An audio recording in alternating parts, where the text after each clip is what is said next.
Yes. We don't carry it.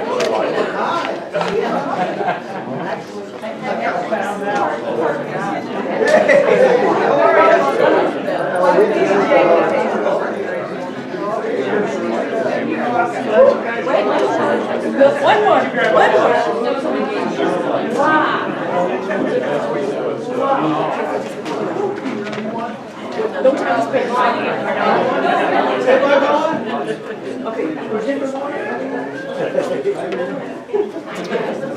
Clark Kent. Are you not posting on YouTube anymore?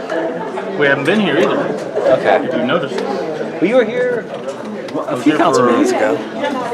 I was like, because I looked on your YouTube page, I was like, oh, he didn't post them. No, I didn't. You gonna start doing it again? Maybe. I'm not sure. Depends on whether there's demand for it or not. I mean, like 0 people called and said, where's your video? Where's the videos? We're missing them. So. You got one. Yeah. I noticed. I'd love to see it up again. Okay. Because I do watch them. We'll put them back up. This one will be back up. Thanks for the time. We appreciate it. Thanks, sir.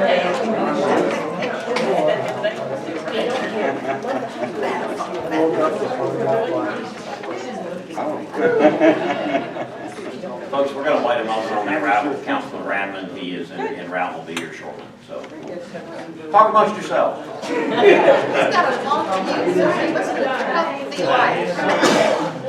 Oh, is that coming from CNN? Well, I used to be late to work because I said there was 2 kids at the crosswalk, but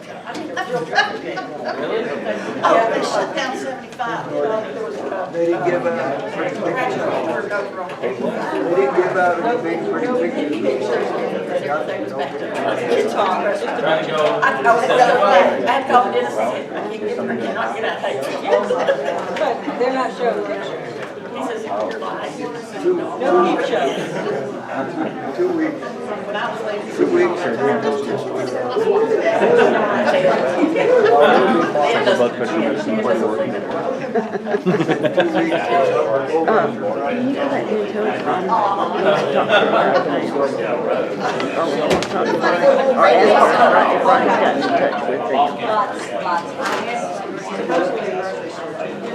That's great. Ronnie just got in touch with them. I want to make a connection in her mind so you can.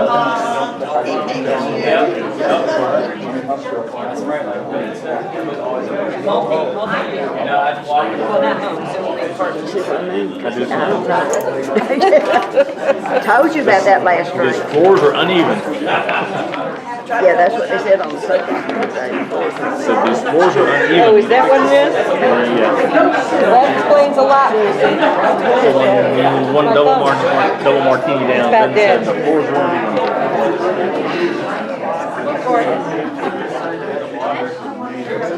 They're good.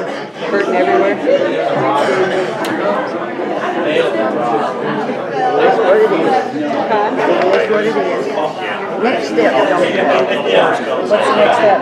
Get to go home. Get to go home. Oh, well, yeah, absolutely. That's always better. Always bragging about your recycling plan. There's nothing like going home and going to sleep in your own bed. I don't mind because I'm not afraid. It's just another step. I'll come get that in a minute. Well, I guess I Are better you doing all right? put it to silent. Yeah, actually, I'm doing okay. I could stand to lose about 50 pounds. Well, don't lose it in my direction. 'Cause I got another 100 I got to get rid of.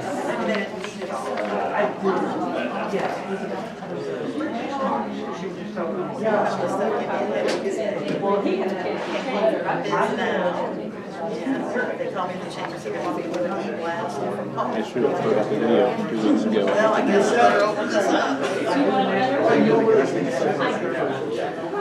Nothing went on.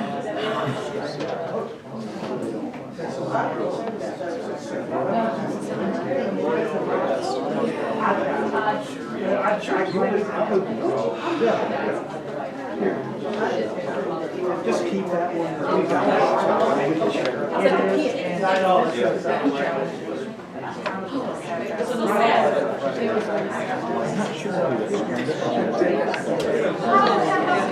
Just came to my hair salon and still has the towel buttoned around it. That's what it is. Doesn't that what that looks like to you? You have to pull the towel around your head. Doesn't look like that. That's the way it is.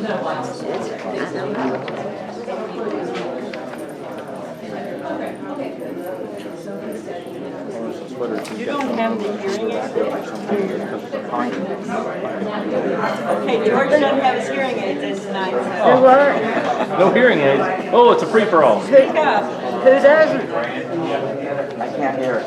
Oh,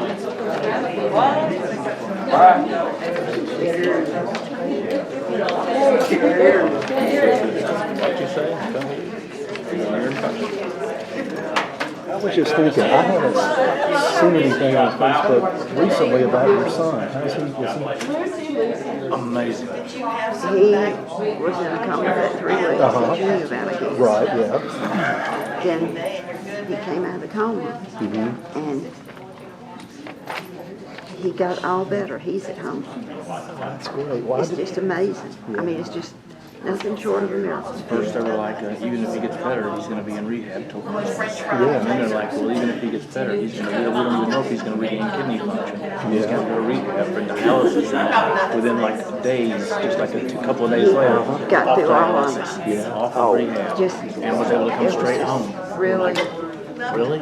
amazing. yeah, that's He great. and his wife is coming back down here, and They've been they separated are, for like 20 years and they're getting back together. and they are starting starting their life again. yeah, they do. Yeah. Hey, Michael. And they, All their kids are grown up now and they're gonna start their romance and life again together. they're doing something. That's, And we're just like, I wow. cry every time I think about it. yeah, I'm so glad to hear that. Thanks for asking. Keep the prayers going, though, you never know.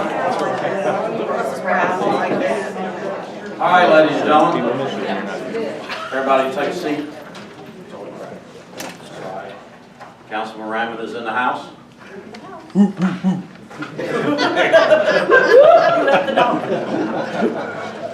I'll call our April 19th work session to order. Thank you very much for attending, and the roll call will reflect that all members of the Mayor and Council are present. Jennifer. This time we'll take public comments on agenda items. We'll take general comments at the end of the meeting, but if you have a comment on anything that's on the agenda, please come forward, grab the microphone, state your name and address for the record, and make a comment. Let me turn the microphone on for you. Oh, I don't actually need that. Yes, I know, but in here you do. Thank you. Is it working? It is. Okay, good. It's on. I'll turn it up. Go ahead. Okay. Start talking. You know, an actor loves the light, I'm serious. The green light is on. Okay. Yes, I know. All right, say something. Say something. There you go. Can you hear me now? Yeah, that's good. Awesome. Are we ready? Name and address, please. I am here to speak on behalf of the Academy Theater. Oh, name and address. Golly, my name is Lena Schmidt, and I'm with the Academy Theater. I don't know if they recognize. 599 North Central. 599 North Central Avenue. So you're sleeping?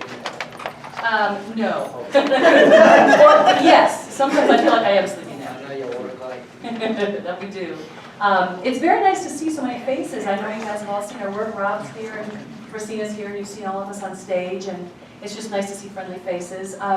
We are delighted that, as far as we understand, that the insurance is potentially getting resolved, and that's exciting for us and for you. I know it's really sad to go by that building and look at that building and the rubble and the everything. So it's very nice that that's there, and we are so thrilled we're a line item. We cannot wait to get into that space. We have so many things we want to do in the theater space, and it is really a thrill because we've had a lot of things that we wish to do and want to try to do, and in the smaller space it just doesn't always happen. And I have to say that I think Graham has been our youngest theater attendee. He came to Christmas Carol and he enjoyed it, I think. Like a month. Yeah, a month old. A month old. So we're very excited that we're a line item, and we're very excited that potentially the theater is going to be built and we can start doing more and more. I am the director of children's theater and children's programming, and as you know, or maybe some of you don't know, we we outreach into St. John's and to Hapeville Elementary. A number of those children were in Christmas Carol, and Christina teaches over at St. John's, acting in theater classes and drama and things like that. So we outreach into the community, and we just feel like with the new theater space, we can do more of that, and more children's theater would be very exciting. Lauren wishes she could be here, but she's out of town with some family affair, no emergency, but dealing with some family things. And she just wanted to say that she wanted to shout out to everybody, say hey, and wishes she could be here. That's all I wanted to say. Although I have a mic, I like to sing. You know better. Thank you. Thank you. Any other comments on the agenda item? Laura?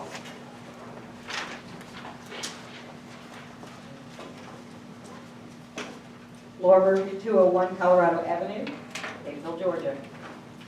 I would like to speak to the 7.3 consideration of action on 2016-09 surfacing definitions. You all have that? Yes, we do. Can you hear me? There we go. Okay, do I understand that with the passage of this ordinance, these 19 lots will be grandfathered into the code as permanent overflow lots or permanent lots, period? How would you interpret that, Bill?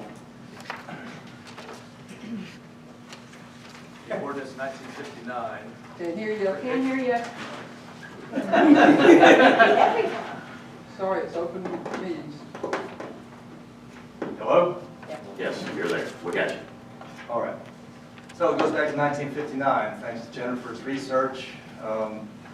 Been prohibited since 1959. Now, in conversations with the city attorney today, I found that the burden of proof that they didn't have gravel prior to 1959 ordinance adoption is on the city. But there's going to be no grandfather from 1959 forward. All right. Okay. So what does that mean? Well, so what is the answer to my question? Do these 19 proposed lots be grandfathered in? Let me elaborate a little more. Thank you. We're thinking about an amortization schedule. So put people on notice. It's possible that commercial and industrial properties will have a shorter time frame than residential. The justification being that for residences, the burden may be more substantial than a business.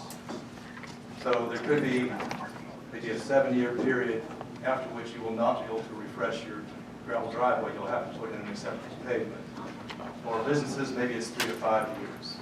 So the idea of grandfathering, as we discussed earlier, for months, probably not available to these owners. It does concern me a bit, though, that burden of proof will be on us to prove that they didn't have gravel in 1959, just before the adoption of the current ordinance. Many of these buildings were built after 1959, so that wouldn't apply to them anyway. Well, that would be good evidence then. You wouldn't have a gravel lot, I don't think, before the building. So. That being said, which of these property owners have made this request? I'm not aware that any of them made the request. I don't think they've been notified. So this was taken upon the city just to drive around and look to see who We was... did the inventory as we promised we would do. Yes, ma'am. Okay. So up until this point, gravel lots have not been allowed in our code since 1959. So why would we change it in this time? Currently, any commercial parking lots in the urban village zone must be paved, lighted for safety, and landscaped. This is our code. If a business wants additional parking by code, they must request a conditional use permit, which requires planning commission approval. The pictures referenced in the agenda show most of these lots are not gravel, but lots that have deteriorated over time, which were previously asphalt lots. Unfortunately, the pictures were not Google Earth as stated. However, I have a copy of those on Google Earth if we would like to take a minute, and I'm glad to show you. Anybody young here? You want to see them, the Google pictures? No? It's really don't explain one in a minute. Okay. Those which have been gravelled were only completed within the last few years in violation of our existing code. According to our city attorney, we cannot grandfather something that was not legal to begin with. Why would we add an ordinance that is not needed, since businesses are allowed to request those additional parking spaces as they need to pave the lot?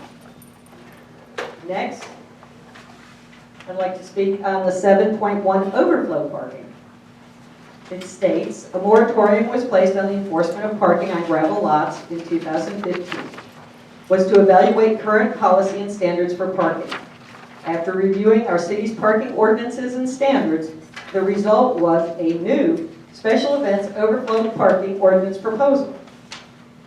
The new guidance will better assist staff in making field determinations on parking arrangements to support special events.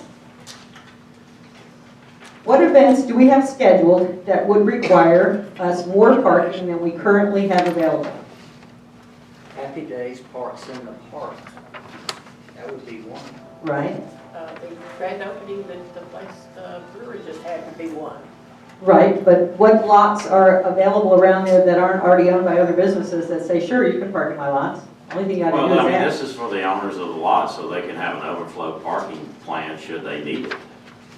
But on gravel lots?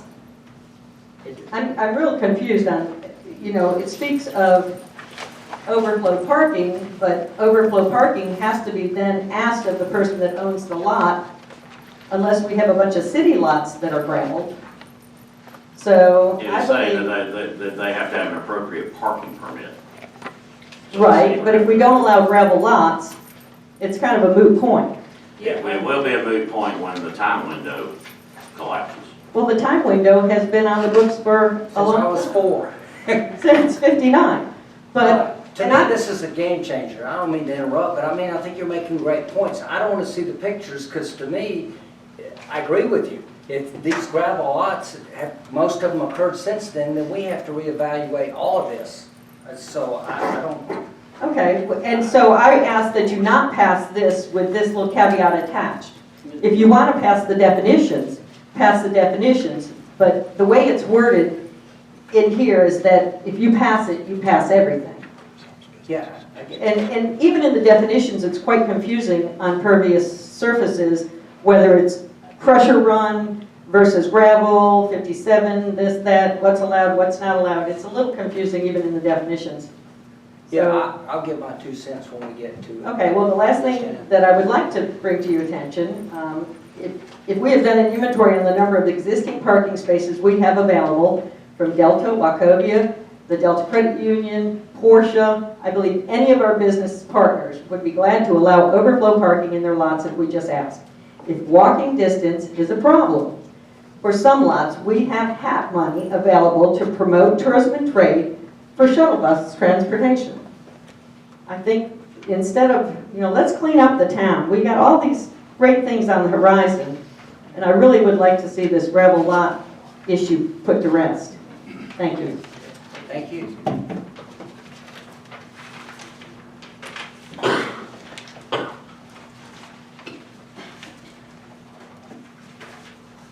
Lucy Dolan, 3438 Parkview Place.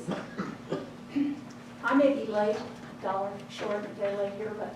Can't hear you. Can you hear me now? Yes. Okay. I may be late, but it seems to me that I'm a member of the Planning and Zoning Commission. We've spent a great deal of time discussing things like this, and we haven't had this, have we? My question is, why not? Okay. Have what? I'm not clear. Just These issues are issues that are normally brought, it's been my experience that this is normally brought before the Planning and Zoning Commission. And as you can see from reading it, it's incredibly detailed. And we ourselves have had to have Bill discuss at length what a lot of these definitions mean. These are specific definitions to this issue. It's not general academic knowledge that the layman would I have. agree. Yeah, so I would like to ask you to table this in its entirety and do a rethink, because I don't really believe that this is in the best interest of the city at this time. Thank you. Mr. Mayor? Any other comments on agenda items? Okay. There being none, we'll get into our presentations, and I believe we have a employee recognition. Yes, sir.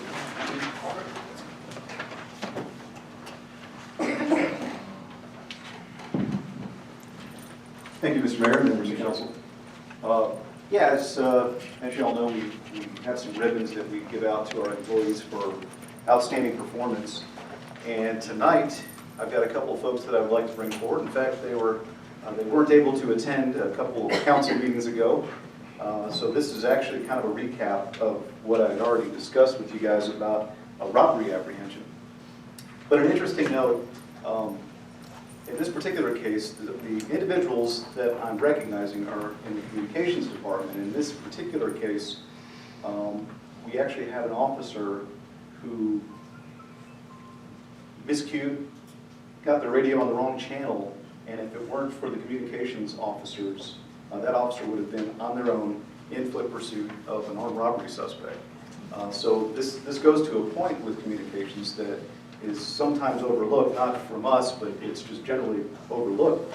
They actually tie all the pieces together of these events, and without them, we would have people in very bad situations on their own. So with that, tonight I'd like to recognize a couple folks, if y'all would. Mike Smith and Heather Green are communications officers who assisted the day of September 22nd at about 4 o'clock where the Psycho Sisters location was robbed. Again, they tied all the pieces together and assisted the officers in apprehending the individual who committed that act. So with that, I would like to present a couple ribbons to Heather Green.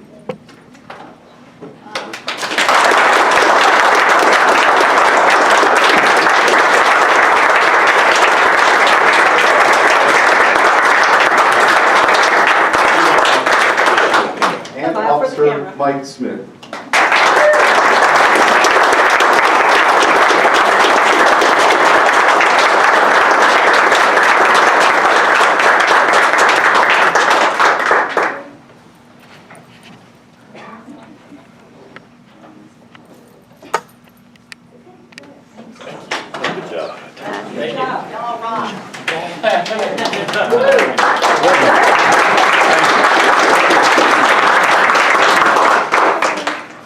Thank you, Chief, and thanks for your hard work. I'm a nerdy kind of fellow, so I have a police scanner in my car. And the other day I was in Fayetteville coming home from the office and got in on a chase that the Fayette County Sheriff's Office was having. And the dispatchers hold the glue together. They were repeating the location so the other officers in pursuit could hear clear definition of the suspects, the vehicle, the tag number, the speed, everything. So you guys did a great job under a lot of pressure. So thank you very much for your service.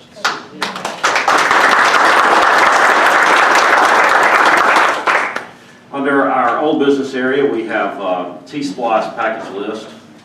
This is as you know, the T-Splost is coming up for a vote in November. So we have a preliminary list. William, you got any comments on this? It was in your packet.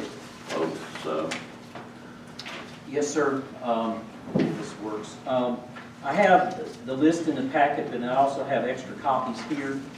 And I also have a fact sheet that was produced by Fulton County to kind of outline all of the various questions that could come up. And what I wanted to advise council was that we're going to, we've already begun the public outreach and communication efforts on this. We had a session the other night, and we'll probably have one more. Fulton County has also organized some meetings. There was one the other night, and then there's one more. All of this information will be out in terms of a schedule on our website. And the priority list will be organized into first-tier projects, which are projects that if the funding comes in at 85% or up to 85%, those projects would go first. Tier 2 projects are projects that if the funding hits levels between 85 and 100% would be the next projects on the list to go. And then Tier 3 projects would be if the funding exceeded 100%. So again, it's a projection. Our allocation right now stands somewhere between 6.6 and 6.8 million over the 5 years. That will accomplish a lot of projects for the city. There's been conversations about paving and drainage, silent crossings, sidewalk work with curb and gutter, which is the bulk of it, and signage and traffic signals. And then, of course, we have a certain percentage set aside for engineering and design. We will put this information out, we will ask for the comments, and basically our schedule is to bring everything back to this council for final approval before 30 May. At this point, we have a meeting scheduled on the 17th of May. If that's your desire to have it scheduled then so that we have time to transmit it to Fulton County, we could do that, or we could have a special meeting even the next week, but we have to have everything wrapped up and, you know, what our projects are in the priority order that you desire by 30 May and into Fulton County. So that's our schedule. Once it goes into Fulton County, we will be one of the 14 interlocal agreements with the county. Everybody will have their own project list. Everybody will have their own priorities. And then the process would move forward to the referendum, which would be on the November ballot. And if it passes in November, then we would come back to you with a project management schedule and additional details. So that's kind of where we are today. I wanted to lay that out again. I know we've talked about this several times, but we're getting down to the point where if you have specific direction or things we need to think about, I need to know it now so that we can begin moving this forward. Yeah, the list needs to be as refined as possible. Yeah. Also, a large part of the citizens chalkboard had the citizens going through the T-Splost. Is that reflected in this that you have given us? No, not yet. This was before that conversation took place. The conversation at the chalkboard basically rearranged the priorities. No projects were dropped, but they felt like there was some sentiment that the silent crossings wasn't as high on the list as what we had listed. We kind of put it out as a draft as a tier 1 project. It could be that it falls to tier 2 or 3, and that's certainly up to you and to the citizens. So will we get something that's revised or a separate report showing what the citizens want? Yes. Okay, thank you. Yes, the chalkboard, which I'm going to report on later in the meeting, is being run by our student intern, and he's at class tonight. He's had classes all week, so that's why it's been a little slow getting out. William, on the percent, you're starting with 80, is there any chance it would be less? Do we have to have a higher priority if there's less, or is that a minimum possibility? Yeah, our instructions are 85%. That's everybody has a confidence level that they're only going to be off 10 to 15%, if that.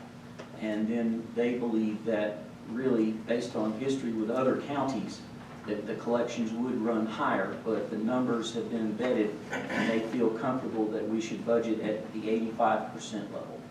Yeah, I know there's certain things that qualify for this, but I didn't know if the camera systems that we've talked about with Chief Glavasek for watching for our main thoroughfares, if that can be included in this kind of thing. I don't think so.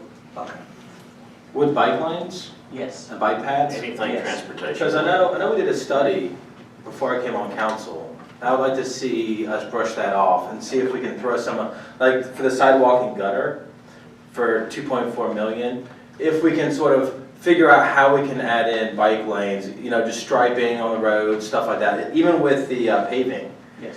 You know, when you pave the road, put a stripe on wherever Wherever we've got road width. yeah, where the study says we can put it. Yes, that's all eligible. Yes. Okay, I would love to do that. I would like to see some bike lanes.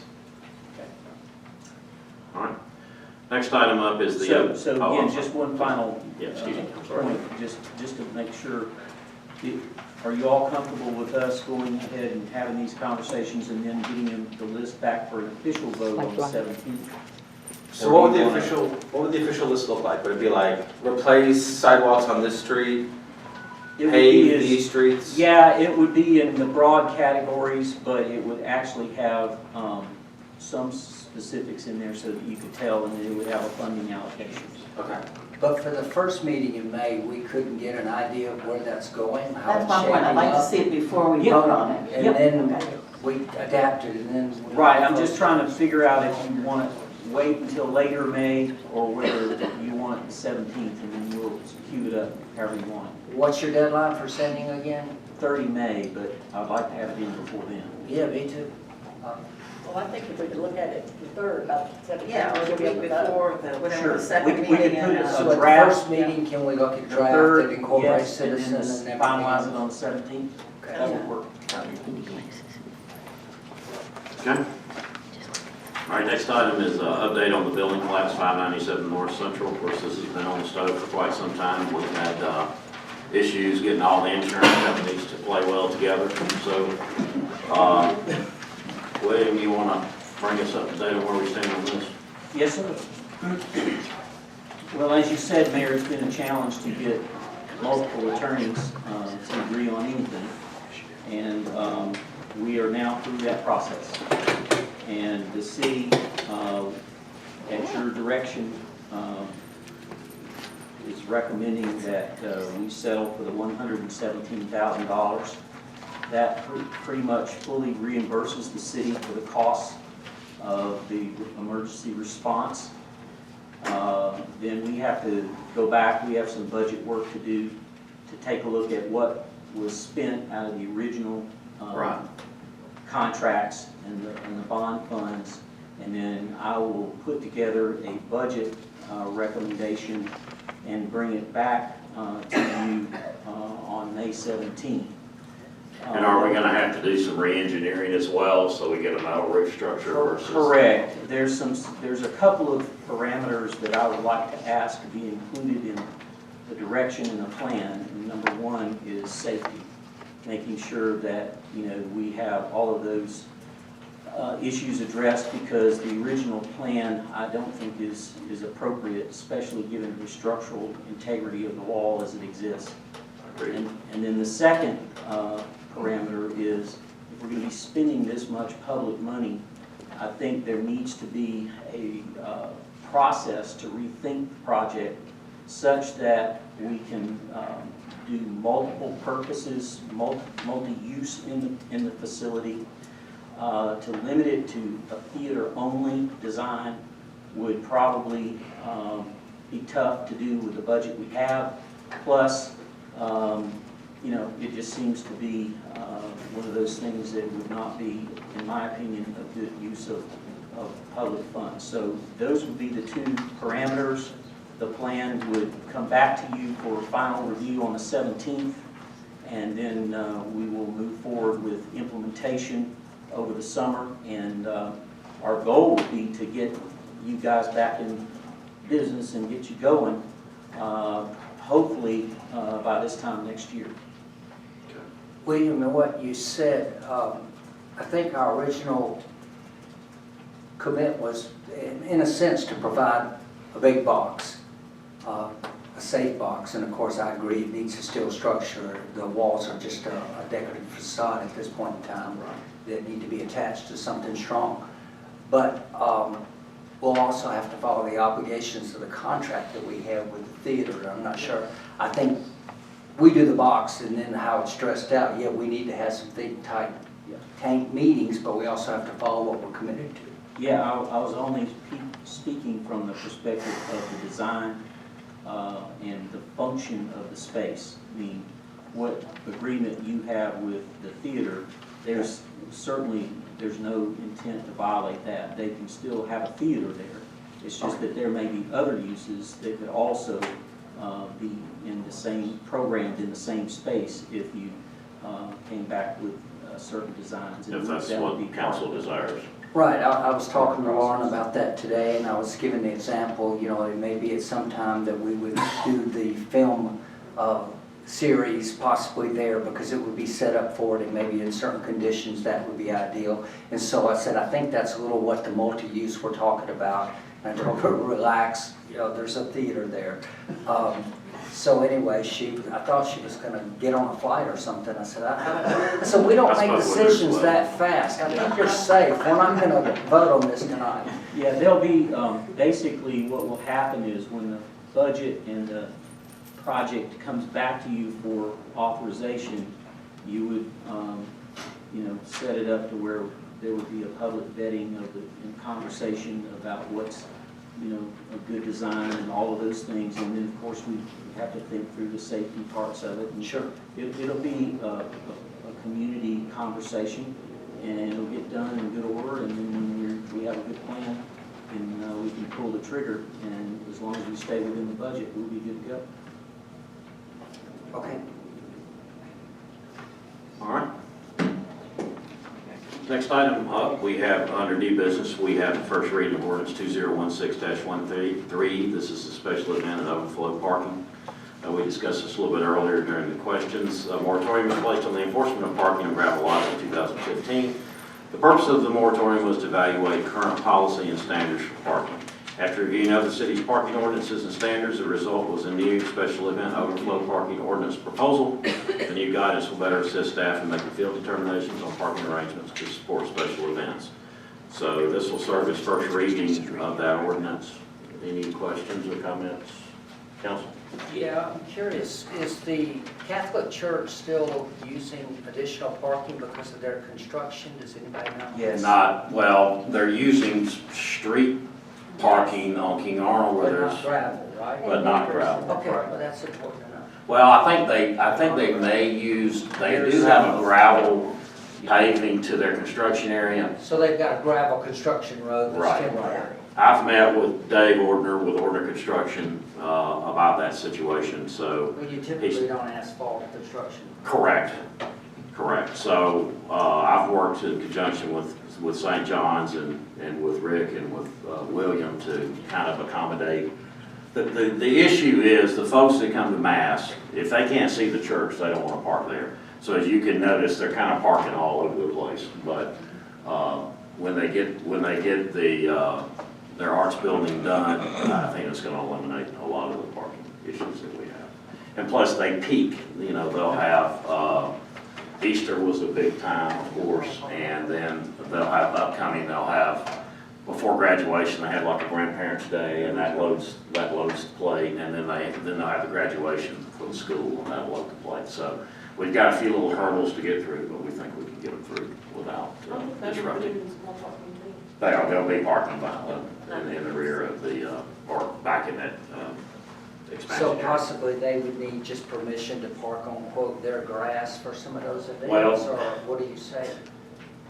I'm not clear. Their parishioners kind of park wherever they want to.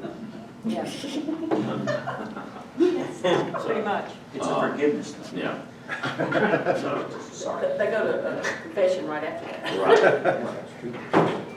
Forgive me, Father, I parked on the grass, and he says, okay, that's okay. That's not helping One other anyway. side note, if I may, Mr. Mayor, we have been working with the company and the church in Raj Patel's project to make cross-access there so that there's better flow in and out of the new hotel. And so that's all going very well too. And I've really appreciated the church and you know, Raj Patel and his crew and the city crew and everybody else kind of working together to make that a better situation. So. Yeah, they needed dual access for fire protection purposes. If I may, while we're still on this, sir, ask the city attorney, when I was going over our agenda and I read this and then I read this, I wrote one word, ridiculous. Can we just throw this out? I think it's redundant. I don't think it's, our code is becoming, you know, Encyclopedia Britannica, and I don't think this serves any purpose. What do we open ourselves up to if we throw that out? Are there any guidelines that this gets us messed up in? Either The current code tells your staff, don't let anybody park on the grounds. Right. Right. That's right. Yes. Now you have people who need to park on the grounds. That's where it goes. We had Porsche didn't have room to park for the grand opening. That's correct. But The they church did it. and the courts. Both fell in that situation, and staff doesn't want to run in there and say, okay, write everybody a ticket at church. Well, you know, if that's, Nor should they be ignoring laws on our own books. I concur. Well, and I believe we have some examples of certainly code issues that have been ignored for quite a while. So that I think the occasional times that we might have the Porsche or the church that have gone all of these years, and, you know, with the occasional, you know, church on Easter and on Christmas. And as long as it is not, I guess, where it, you know, causes traffic problems. And can it not be addressed in the part that says surface definitions? Can it just roll into that? No, because it's not approved surface is the point. I think the point is to make sure that it can't be done but twice a year. right. And it's a limit. If you don't put anything in any kind of limit, then if these people do it and you overlook that, and somebody else goes in here, so you overlook them over there, you get that, well, he got to, how come I can't? This says, this is the criteria you have to use to do it. You have to come get a permit. You can't do it but twice a year. If you don't do those things, then we will enforce the code. Well, I look at the Catholic Church, and at Easter, they probably have 5 services. So do they blow their whole year in the first 2 services? Or is it one day? Or is it one holiday a weekend? Or Well, it says up to 72 hours in the ordinance. 72 hours is One one. bit, one bit. And it creates a permitting process, so we have an ability to track the issues. But I guess when I was working with Arch's Brewery, they came to the city and set up parking, and they sort of took the initiative. And I think the church can do the same thing. Like they know, all right, we're gonna have a big thing coming up, city, who can I talk to get extra parking? What can we do? Right. And sort of like figure it out, because Arch sort of took the burden of contacting the different places and the different groups that had parking lots, and they took the burden. Well, like I said, I've worked with St. John's very closely about this parking issue, so they have taken the initiative. The problem is, the parishioners, they get to church just in the nick of time. They're not gonna walk very far. If they can't, as I said earlier, if they can't see the church, they're not gonna walk there.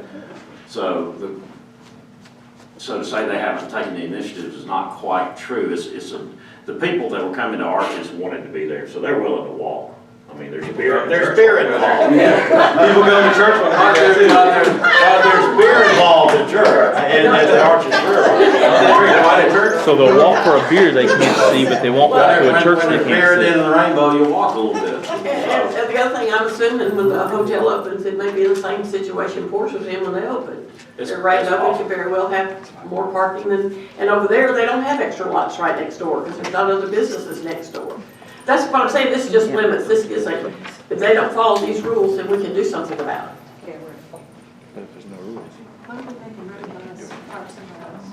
All right, so, this is first reading, so I suppose we can, if you don't wanna do it, when it comes up to second reading, just don't vote on it, or if y'all wanna take a vote now to throw it back. But, it's serves as first, I don't think we can take action on it, can we, Steve, because it's first reading, so. Wait for a reading. Yeah. We're not gonna, I guess part of what throws everything crazy to me is getting an email 2 days ago about gravel in 1959. Yet I like the idea of a permit policy, because then we have a policy, we have something in place to take care of something we're not thinking about. And everybody, we keep saying the Catholic Church like they're some kind of villains. They're not. That's just kind of a good example of something we can think of. But there's other things we're not thinking of. So I'm not trying to say, or I don't think any of us are trying to say they're a problem, they're a blessing. I like the permit process, but then, you know, we got all this wording about gravel and stuff, and yet we know new things about it. So I'll let it serve as a first reading, but I definitely want to reread again now with a different lens on it. No gravel, 1959, I was 4 years old. Mr. Mayor, if I may, just a point of information that might be helpful for council and the public. the whole reason for the rule in the first place is EPD, okay? The reason you're not supposed to park on grass is the erosion of soil and the damage to the water system. Right. Okay? So that's where you're talking about things you might not appreciate or kind of get in terms of consequences. Those are where the rules originate. That's the concept behind why you would want to have hard surface parking only. And they recognize that as far back as the late 50s. So. But that's not really the special event thing. No, ma'am, it's just that it comes up from time to time, and it's just hard for staff without any guidance or rules to know what to do. Yeah, the thing I thought about with the permit, I'll go back to the Jess Lucas Park. Even for the car show, we did food, and the food vendor pulled up on the grass. I don't really have a problem with it, but once again, we've got to do things, you know, across the board, or be fair, or have a process. I'm not into, so I just want to be fair and be level with our thinking. If there's a process, then we can say yes or no if we're fair with it. If there isn't a process, then it's just pointing. It's always the law of unanticipated consequences in this. If you do this, it's going to create a problem we didn't anticipate. If you don't do this, it's going to minimize your ability to fix a problem that you didn't anticipate. So. But the new understanding of the gravel changes a lot of things in terms of the way things are going to look here. Whether we give them 7 years or less, I'm hoping it's much less, but we'll see. 6 months. Okay. All right, so First reading.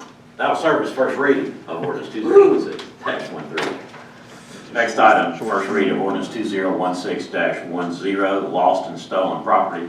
Occasionally, the city of Hapeville deals with property that has been lost or stolen. The most important aspect of handling found property is to reunite the property with the owner. However, there are times when the property is illegal or has been determined to be contraband and cannot be given back. On other occasions, the property is found with no way of locating the owner. In any case, the property must be handled in accordance with state and federal law. As such, newly proposed ordinance has been created by the City Attorney's Office to ensure the property is handled by the City of Hapeville in a manner consistent with the recently updated laws for the state.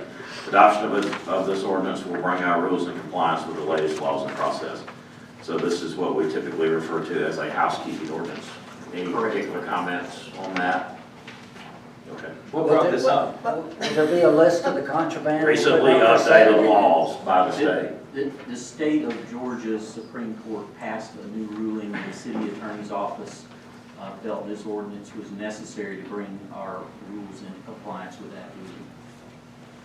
So Chief, we haven't had any problems No, we haven't. with the stuff? In fact, everything that we're proposing, we've actually practically. I just can't have them cannabis parties anymore. Right. Damn it. It's on, Steve, go ahead. You'll also notice that there's half of the ordinance deals with firearms. And everybody knows recently that General Assembly has changed drastically the laws on disposition of firearms. So we have to incorporate all that new stuff. Okay. Thank you. Any other questions or comments on that item? Thank you. All right, next is consideration action on ordinance 2016-09, the surfacing definition. First reading of this ordinance was April 5th, 2016. Again, we've had a lot of discussion about this. It's a fairly long narrative. Bill Johnston, can you give us a Cliff Notes summary? I'm going to shortcut this. Okay. Staff is going to recommend we table this. There are issues that just came to light, not from the public comment, but we were already thinking about. So I think it'd be wisdom to table it tonight. Okay. Let us rethink a few things here, because there's some, actually, I just noticed that there could be some compliance issues with regard to another federal rule. Okay. So we just have some additional homework we need to do. No hurry. There's really no pressing issue here. Well said. Okay. All right. Is anyone prepared to make a motion to table? Make a motion to table. Is there a second? Date certain? Second this. Could we go, let's just leave it open at this point, because It's not a public hearing, yeah, item, and so. it's not urgent, so. Okay. Okay. All right, motion is, we got a motion second already, Michael seconded, so discussion. How about, in all of these beautiful photos that I have, these things that appear to be out of compliance now with what we have on the books? And some of this looks like just poor maintenance, not just necessarily gravel, it's just rundown parking lots. Do we just continue to ignore that? We do. Code, I mean, we had, and part of the agenda has colorful photos of theoretically gravel lots, some of which looks like just broken up concrete. We don't ignore any of them, but we had moratorium on enforcing them. So Okay. at your will, we'll proceed and take action on all of The them. moratorium was placed on us by the council, so we're Right, that's correct. Okay. trying to clarify things until we go back on the enforcement hunt. When is the moratorium up? Over? The moratorium's up when you say it's up. No, I think it's already. Isn't it? I think it's Is there already a date expired. uncertain on it? This was done before I got here. Yeah. It's been- I don't remember the time. I don't think there was a time. But I think it's expired, I think. It's expired. I will think. I think so. I thought we had to re-up it a couple Every months 6 ago. months. That was a different issue, so. That was a, um, that was Again, extended stay. let us go back and take a look at this, Mr. Mayor, and if there's a need to renew the moratorium, we will. But the point is, staff is not going to enforce anything until the rules are clarified.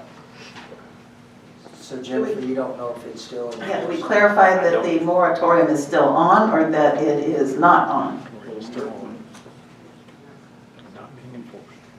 Remember, the moratorium is that we will not enforce until the moratorium is over. So even if it's expired, staff is telling you they're not going to enforce.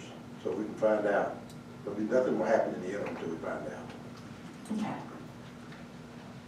Okay, so we're still in discussion on the motion to table.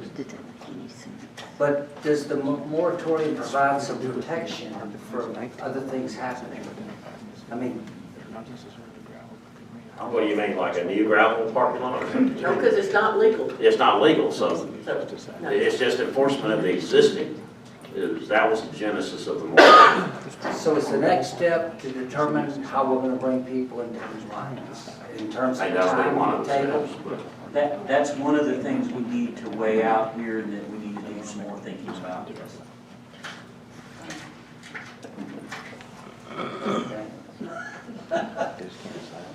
Well, here, I got another thing, since we're still in discussion of the actual listing street addresses, but not parcel numbers. I went on Fulton County site and I noticed that a couple of these, 325 North Central Avenue, there's no parcel number. 601 North Central, there's no parcel number.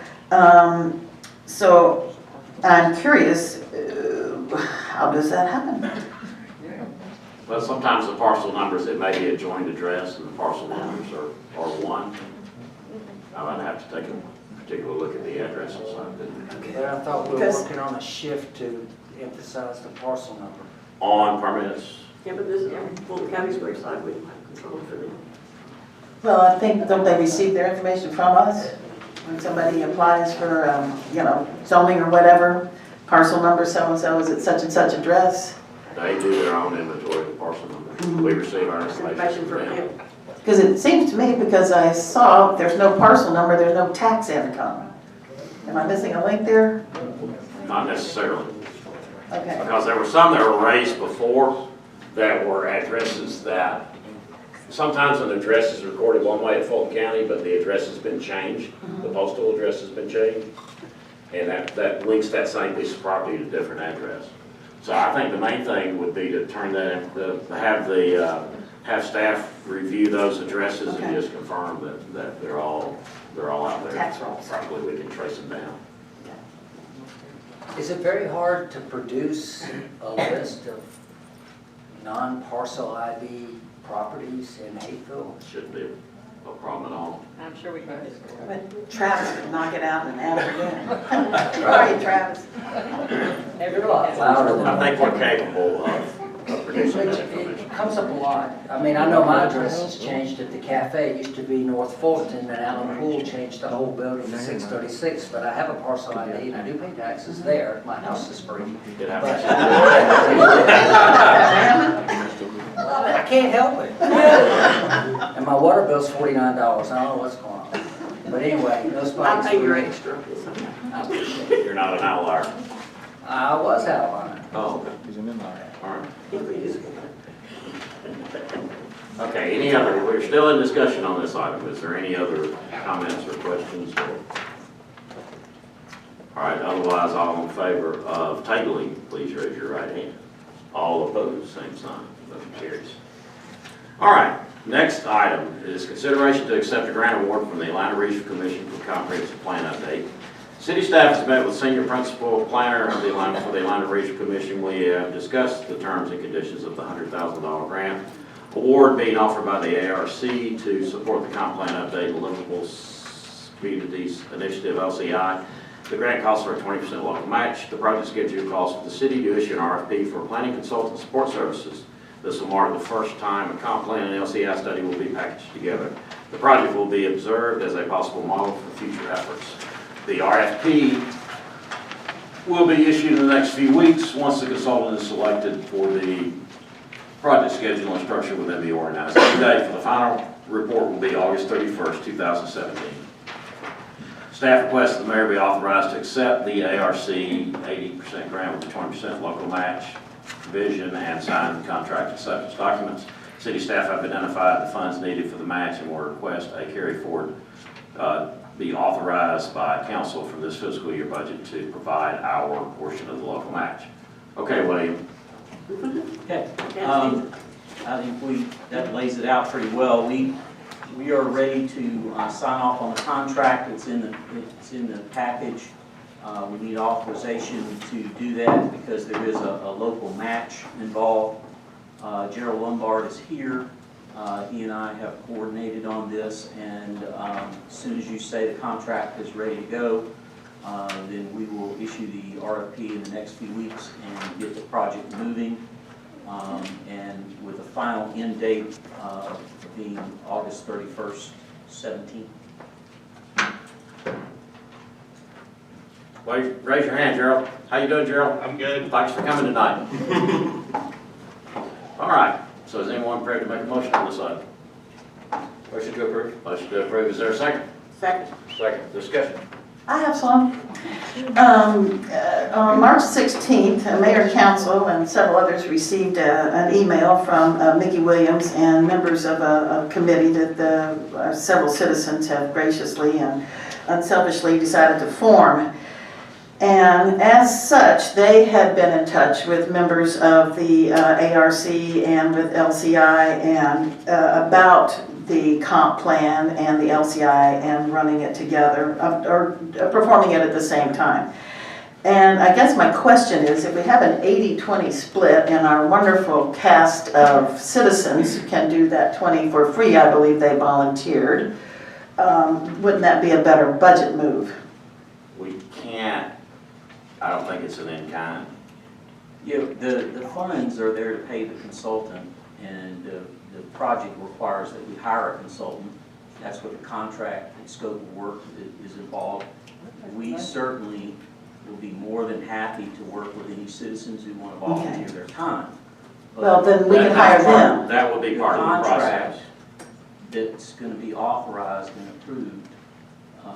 Basically, the funding for that is to pay for the consultant, and then the consultant will organize the project schedule and get people involved and get the process moving forward. So we could hire this group of Hapeville citizens, they could put in the RFP, or, sorry? No. Because? Well, they can put in a bid, I guess. That's what I'm saying. If they meet all the requirements. Sure, Right, they can bid for it like anybody else, I guess. Sure, thank you. But again, the RFP, and I'll turn it over to Gerald for comment, is written per the contract that's in front of me.